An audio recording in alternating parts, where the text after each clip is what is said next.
Hey guys, how's it going? It's your boy, TokiWise, and you've clicked on this video because you want to learn how to be a VTuber on the cheap. Well, let me tell you, it's as simple as having a single program, a webcam, and a microphone.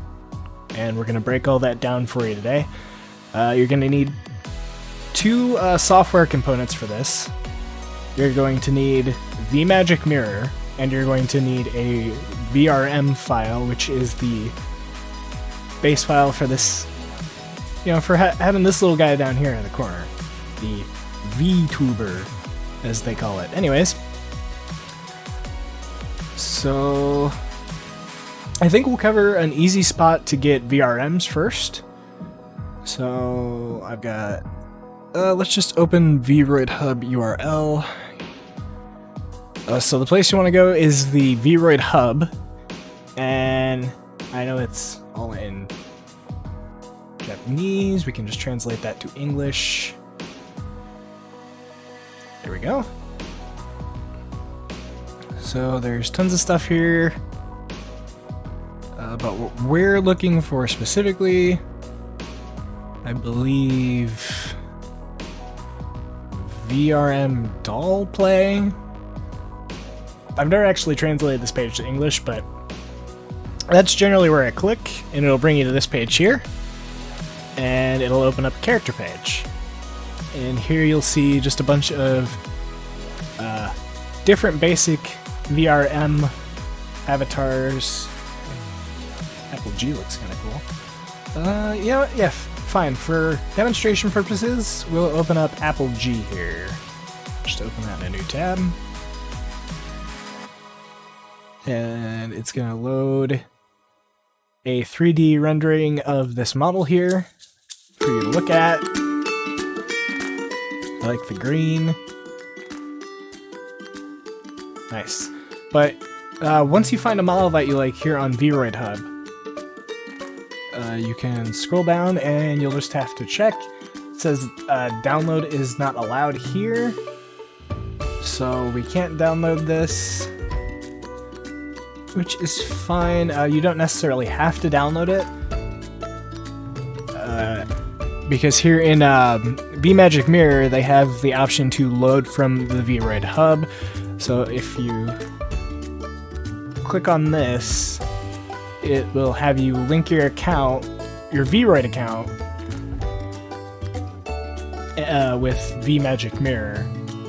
So you should be able to use VRoid application, or VRoid avatars that you can't download through VRoid here. But we will just go and find a downloadable one for simplicity's sake. I'll just search downloadable. Boom. Do it just like that. Alright, let's go with Shin. I'm a normie, so I don't really bother with the female avatars, but most of the female avatars look better than a lot of the males that get put out. So if we scroll down here, can this model be used by others? Yes, yes, yes. So we'll go ahead and click on Use this model. You will need an account through VRoid Hub to download models from here. So it'll download it here. And then what we're gonna do is we'll keep that there. So step one, you've got your VRM. If you want to figure out, or if you want me to explain how to download or make custom VRMs, I can go over that in another video. If you guys would like, leave a comment down below and I'll try and walk you through that process. Anywho, the download, just download on Booth, just click that link there. It'll take you to this website with some more Japanese, translate to English. As you can see, the free version, 0 JPY, Japanese yen, free download. Otherwise, there is the Boost one. I've never actually bought the Boost one before, so I can't say whether or not it has anything different to it, really. It might say down here. Nope, doesn't look like it. Anywho. But yeah, you just click on this link here down below, and it'll download a zip file containing the latest version of vMagick Mirror. You'll just want to open this up with your respective tool. I just use 7-zip because it's nice and easy. Extract this entire folder to a place where you're going to remember where it's at. I have mine extracted to my desktop here. I have 2 versions of it. I have an older version here. I just upgraded to the latest version here. But if you click on here, you'll see things like camera install, config app, mono bleeding, magic mirror data, etc., crash handler. Just ignore that. All you'll want to do is click on the vMagick Mirror, and it will start up this little bit here, and this is the screen you'll be greeted with. Now, for people doing the load from VRoid Hub, I imagine you'll click on this, you'll link your accounts, you'll sign in, and you'll be able to pick from the certain ones that, you know, aren't necessarily downloadable, but just load straight off of VRoid Hub. Anyways, I just normally use PC stuff, so you'll see right here, when I click on this, it'll pull up a green screen. I'll show you the settings on how to get that to disappear. But let's go ahead and go to, not bulk download, no, to downloads. This is the VRM we downloaded today. So you'll just click on the file you have. So whether it be custom or something you downloaded, just click on the .vrm file and hit open. And it'll ask you to confirm license in viewer window, do you load the character, etc. It'll pull up some information here, permission of personality act, everyone, etc. Like, essentially, if you make a free one, you don't have to deal with any of this business because it's your own personal content and they have no say over it. So we'll go ahead and load the VRM. So, wow, this guy's mouse height is extremely high, so this guy must be kind of short, I suppose. As long as you've got a VRM, you can load file from your PC, etc. Me personally, I'm just going to switch back to my regular VRM here.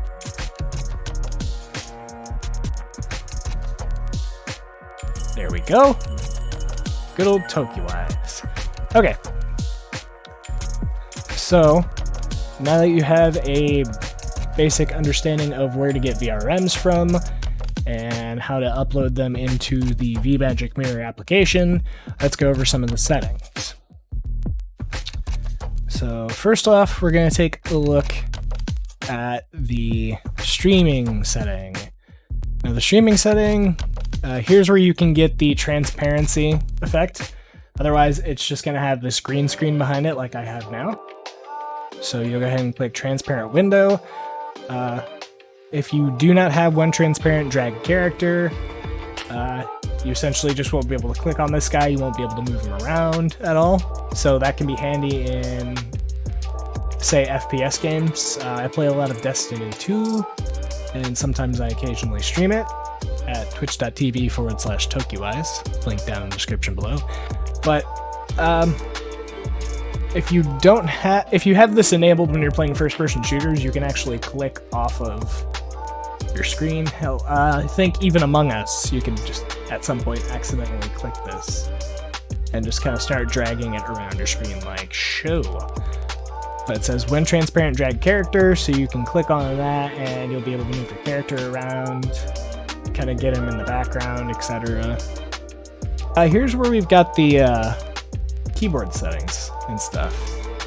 So view keyboard, so I've got a virtual keyboard now and a little virtual mouse pad off to the side. Now my hand is kind of clipping through it. Not a big deal, but my hands aren't exactly lined up for that. I'm not sure what MIDI is.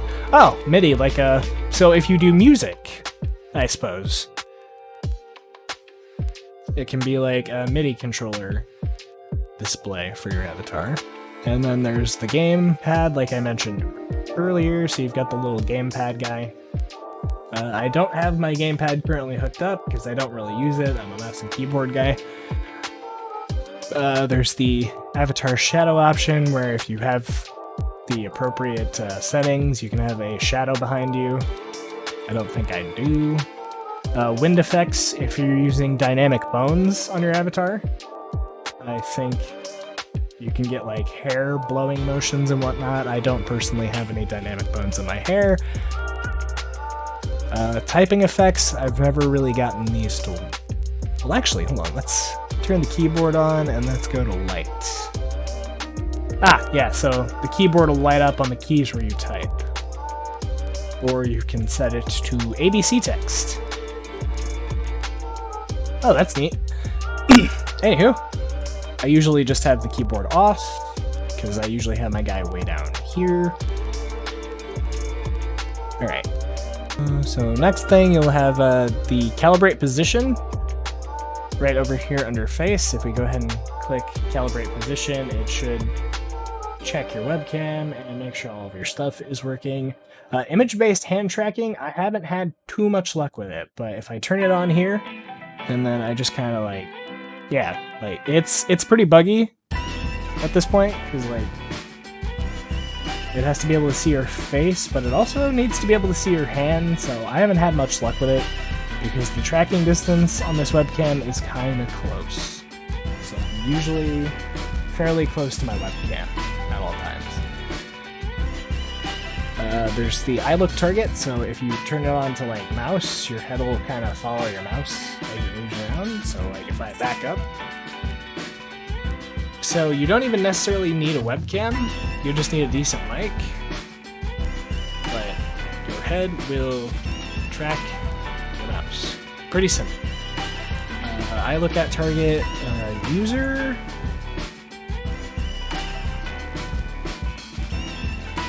So essentially, if you've got the webcam enabled, I think you're constantly facing forward. The dude is, or your VRM is constantly looking at your position where you are in relation to your camera.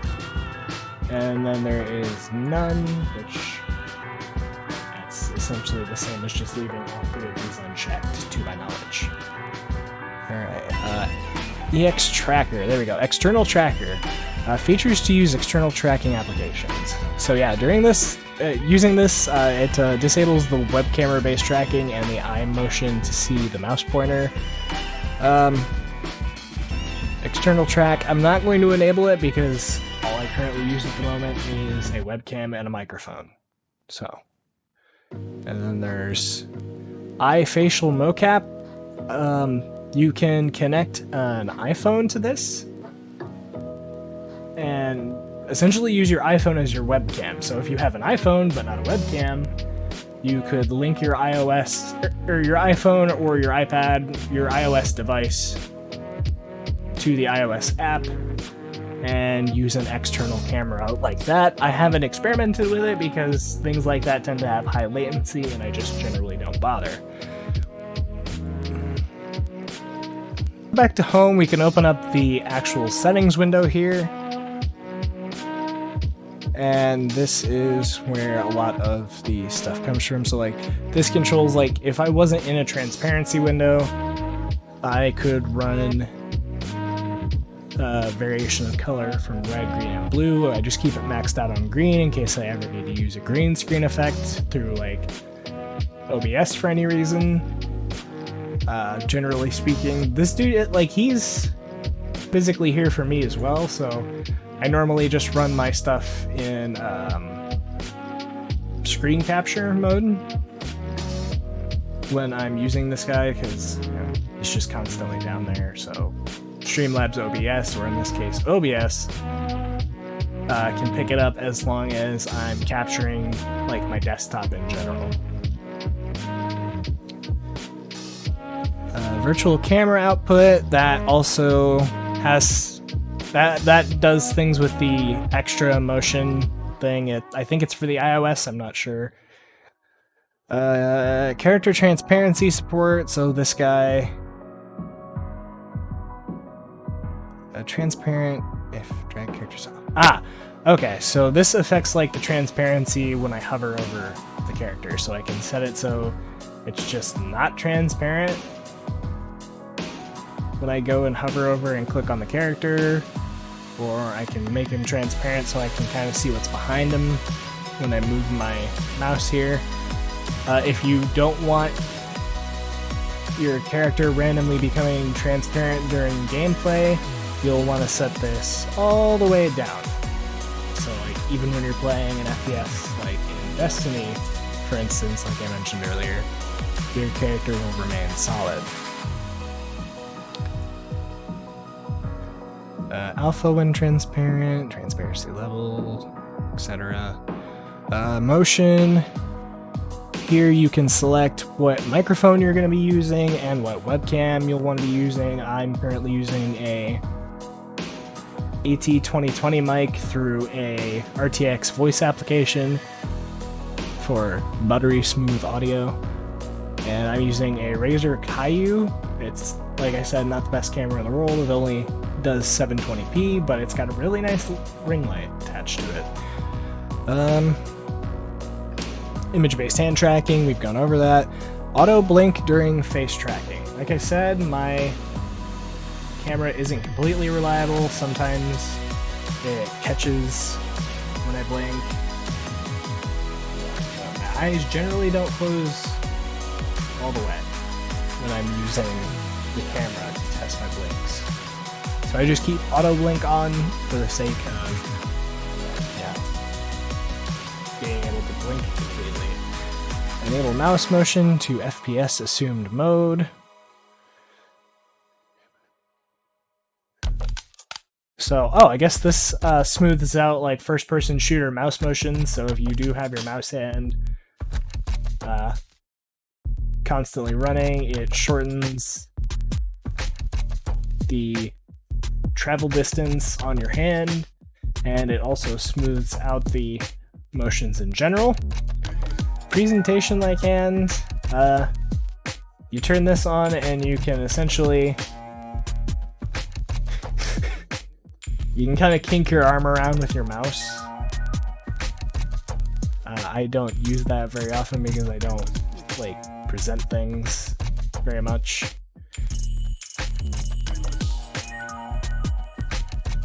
And then there's the motion scale there for it and the arm position radius. So you'll just kind of adjust these and it'll kind of determine how much movement you want to put into your arm when you have presentation like mode enabled. But that could be handy for somebody who's doing like list videos, for instance. We've got the hand adjustments like wrist hand tip length, wrist palm length, hand height adjustment. So this will essentially raise and lower your hand as so. The length, it kind of extends your wrist to palm length. So if you want your hand moved a little bit further out, max it out. Wrist to hand tip. This kind of adjusts the position of it. So like earlier you saw my hands weren't exactly on point with my actual mouse pad. They were a little bit far off. You can use this to adjust the position so it's more accurate to where your hand would be on your actual mouse pad. And effects. Here you can control the image quality, so if you don't have a strong PC, you can bring it down to like low or very low, and it'll get a bit laggy, but it'll reduce the amount of strain that the program puts on your PC. So it should be fairly accommodating. I've got mine set to ultra because I have a decent PC. The light RGB, I've never messed with this before. I just keep it maxed out so it's constantly white, so my character is well illuminated. And then there's the intensity. This changes the angle at which the light hits you for the yaw and pitch, so that's up and down, left and right. And then there's the shadow. If I had a shadow behind me, this would determine the intensity of the shadow, like how dark it was. And you can also change the yaw and pitch angles of the shadow, so it will determine if the shadow is above, below, left, right, etc. And then the depth will set how far back the shadow appears. I just leave bloom maxed out, and I leave the intensity and the threshold where it needs to be. Here's the wind. You can control the strength of the wind, the direction it's coming from, and if it's like a light breeze or if it's aggressive. Like, depending on whether you have like really like flowy bone effects for your hair is when you would want to adjust the fineness of it. And then you've got ABC, which takes you to the funner parts, like your emotes. Proxy is playing Granny Simulator. That's fun. So this is where, like I said, I've got my keys for my numpad set for the various emotions. These would normally be named joy, anger, sorrow, etc. If we go ahead and click on one, so the base emote there would be joy, but if you open these, you can actually play around with the sliders a little bit. So you can kind of change the sliders in here, so you can change the expressions up a little bit. Body motion, none or built-in. If you click on built-in mode, like for instance, I have wave, it'll do the wave motion when I hit the joy button, or rokaru, which is some weird like arm crisscrossy thing, and then good, which not sure what his hands do with good. I guess it's just, oh, it's the thumbs up emote. Okay. Oh, I just go with none because I don't need any of that. You can set the duration of how long the emote lasts, like how many seconds it will continue to play. Keep face after motion, you can set that. Oh, hey. Keep lip sync active during emotes. Perfect. I needed that, so I learned something in this video too. Anywho, so we've got that active, and then keep face after motion. Once you enable the emote, it'll hang on to the face until you do another emote, I believe. So yeah. Here are all the various emotes. I think that basically covers it. I think that just about does it, guys. So I will leave the download link for VMagic Mirror down below.